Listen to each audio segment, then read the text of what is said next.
Hello everyone, welcome to our channel target WBP. শুরু করছি আরও একটি ম্যাথের সেট। আজকের সেটটিতে বাছাই করা শর্টকাট ম্যাথের 5টি ট্রিক্স থাকবে। তোমরা যারা চ্যানেলে নতুন আছো অবশ্যই চ্যানেলটিকে সাবস্ক্রাইব করবে। আমরা প্রতিদিন বিকেল 5টায় ম্যাথ, রিজনিং এবং জিকের ক্লাস দিয়ে থাকি। ভিডিওটি ভালো লাগলে লাইক করবে, বন্ধুদের সঙ্গে শেয়ার করবে। আজকের সেটের ফার্স্ট কোয়েশ্চেন দেখে নাও, ভীষণ কমন একটি অঙ্ক। কি বলেছে? একটি দ্রব্য 990 টাকায় বিক্রয় করলে 10% লাভ হয়। যদি দ্রব্যটি 890 টাকায় বিক্রয় করা হয় তবে কত লাভ বা ক্ষতি হবে?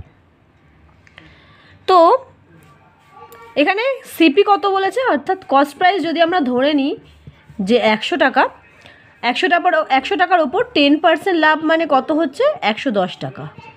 এই 10% 110 টাকাও যা, সেই টাকাটাই হলো বিক্রয় মূল্য, অর্থাৎ 990 টাকা। কারণ বলেই দিয়েছে 990 টাকায় বিক্রয় করলে, এটাও একটা বিক্রয় মূল্য, এটাও। তাহলে 100 টাকা ইকুয়ালস টু কত? কস্ট প্রাইস যেহেতু 100 টাকা, তো এর সাথে 9 গুণ হচ্ছে 990, আমরা 100-র সাথে 9 গুণ করবো, 9 100 900 টাকা। তাহলে আমাদের সেলিং প্রাইস কত ছিল?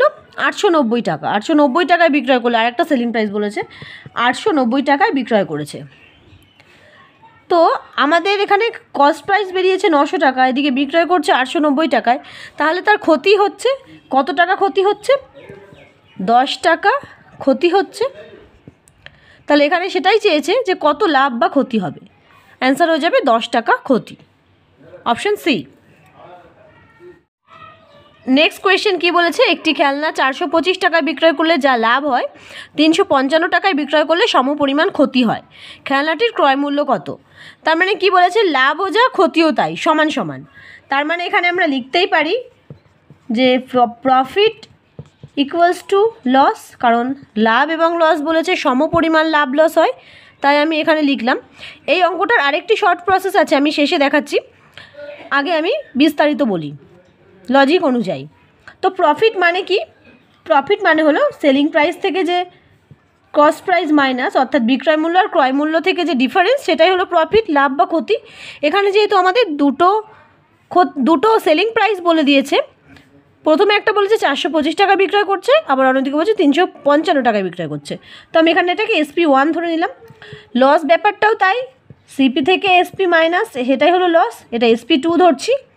তাহলে আমাদের প্রথমে কত ছিল? 425 টাকা এসপি ছিল, মাইনাস সিপি লিখলাম, আবার পরে সিপি ছিল, আর SP2 হয়েছে 355 টাকা। তাহলে আমাদের এখানে 2 সিপি হয়ে যাবে, দুটো সিপি এদিকে আসলে প্লাস হয়ে যাবে, আর এটা এদিকে আসলে প্লাস হয়ে যাবে। তাহলে 425 প্লাস 355/2, এটা হচ্ছে কস্ট প্রাইস। তাহলে 780/2 মানেই হলো 390, সিপি হলো 390 টাকা। এবার আমরা কিন্তু আর এক রকমভাবেও এই ক্রয় মূল্য বার করতে পারি। ক্রয় মূল্য বার করার আরেকটি সূত্র কি? সংখ্যা দুটি যোগ করে 2 দিয়ে ভাগ। অর্থাৎ আমরা ডাইরেক্ট এত কিছু না করে 425 প্লাস 355/2 করলে আমাদের অ্যান্সার বেরিয়ে যেত। কিন্তু আমাদের এখানে বলেছে সমপরিমাণ ক্ষতি হয়। এখানে অঙ্কের দিকে একটু খেয়াল রাখতে হবে, সমপরিমাণ ক্ষতি বলেছে। এখানে কিন্তু দ্বিগুণ ক্ষতি, 3 গুণ ক্ষতি এরকমও বলতে পারতো। সেক্ষেত্রে আমাদের এই প্রসেসটাই বা এই লজিকেই কিন্তু চলতে হবে। এখানে সমপরিমাণ বলেছে, তার জন্য এই যখন সমপরিমাণ বলবে তখন এই লজিক খাটবে, কিন্তু সবসময় এই লজিক প্রযোজ্য হবে না। তো সেই কারণেই বিস্তারিত বলা। অ্যান্সার হয়ে যাবে 390। নেক্সট কোয়েশ্চেন কি বলেছে? দুটি আলাদা ব্যাংক থেকে পাওয়া 200 টাকার ওপর 3 বছরের সরল সুদের হার 60 টাকা হলে ব্যাংক দুটির সুদের হারের অন্তর কত, অর্থাৎ পার্থক্য কত? তো আমাদের এখানে বেসিক সূত্র কি ছিল? বেসিক সূত্র ছিল SI ইকুয়ালস টু PRT/100। তো এখানে সুদের হার 60 টাকা বলে দিয়েছে, 60 হলো সুদ, 60 লিখলাম। পি মানে হলো আসল বলেছে 200 টাকা, টাইম বলেছে 3 বছর, আর এখানে রেট অফ ইন্টারেস্টের জায়গায় যেহেতু আমাদের দুটি ব্যাংকের সুদের হারের অন্তর চেয়েছে, তাই আমি R1 - R2 লিখলাম, আর অর্থাৎ রেট অফ ইন্টারেস্ট বাই 100। তো আমরা এখান থেকে কাটাকুটি করতে পারি, 2 দিয়ে 30 দুগুণি 60, 3 দিয়ে 3 × 10 = 30। তার মানে কি হলো? R1 - R2 equals to 10। R1 - R2 মানেই তো হলো যে দুটি সুদের হারের অন্তর হলো 10 হয়ে যাবে answer, option B. Next question number 4 কি বলেছে, রাম 4% ছাড়ে একটি কলম এবং 12% ছাড়ে একটি বই কেনে। সে দুটি মিলিয়ে মোট 10% ছাড় পায়। যদি কলম ও বই দুটোর মোট চিহ্নিত মূল্য 100 টাকা হয় তবে বইয়ের মূল্য কত? এটা আমরা লিঙ্ক আপ প্রসেসে করব। তাহলে আমরা কলম বলেছে, তাহলে আমরা এখানে পেন লিখলাম, কলমের সংকেত হিসেবে পেন লিখলাম এবং বুক অর্থাৎ বি লিখলাম। তাহলে কলম কিনেছে 4% ছাড়ে, বই কিনেছে 12% ছাড়ে, আলটিমেটলি কত ছাড় পেয়েছে? 10%। তাহলে আমরা এখান থেকে মাইনাস করে দিই, হয়ে যাচ্ছে 2:6 এবং এটাকে ছোটো করলে 1:3। এটা হচ্ছে অনুপাত। এবারে 1:3টাকে যদি আমরা প্লাস করি তাহলে কত ইউনিট হচ্ছে? 4 ইউনিট হচ্ছে। তার মানে এই 4 ইউনিট ইকুয়ালস টু কত বলেই দিয়েছে যে